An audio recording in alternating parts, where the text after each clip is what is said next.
Hey there, viewers, and welcome back to the Self-Made Auto Channel. Got another Quick Tip Tuesday on a Wednesday, published some random day of the week. That's a 2011 Ford F-150 with the big 5.0 in it. It's four-wheel drive. Customer had a complaint of intermittent battery light. Driving along, battery light comes on. Doesn't seem to quit charging, but the battery light comes on. And then he also notices around about that same time, the battery will be dead. If you leave the vehicle sit for a couple days, that's it. She won't crank. Had it at a couple different Ford dealers. They've replaced alternators a couple times. They've replaced battery and to no avail.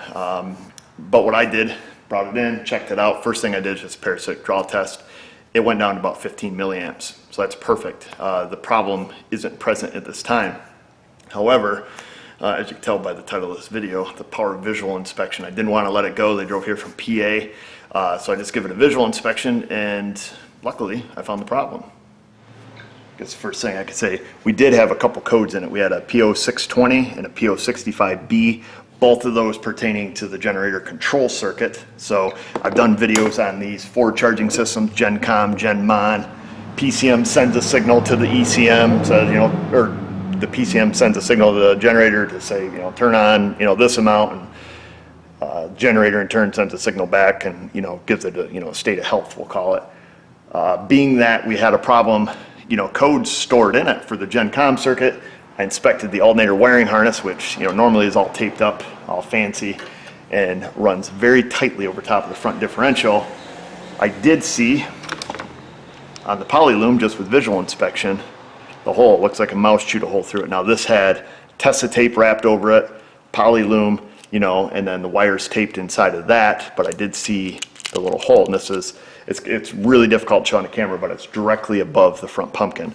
I seen that. I picked up on it with a pick, and I seen this little guy right here.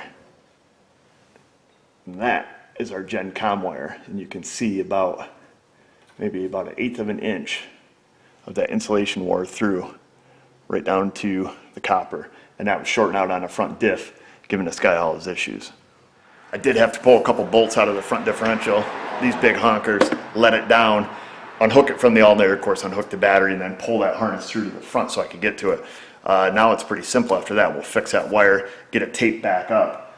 However, where it runs over top of the differential, we're gonna have to relocate it a little bit. It's super tight where it runs through there, and it also curves up around the block. In the harness, it has a couple of these little plastic dongers that give the wire and harness its bend.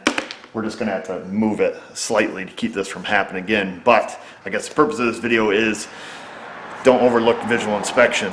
Get your codes, try to recreate the symptom. If you can't, at least give it a look. Look at the affected system. In this case, it was the GenCom wire that it was having problems with. According to the code, one of the potentials is that it could have a short to ground. And being that this was intermittent, I was just kind of fingers crossed hoping to find a wire rub through. If not, if you don't see anything, you can't just go shotgunning, alternators and batteries at it until you can recreate the problem. Fortunately, in this case, we found it. That's it, folks. Go down, click subscribe, ring the bell, and all that stuff. And just remember, viewers, if I can do it, you can do it. Thanks for watching.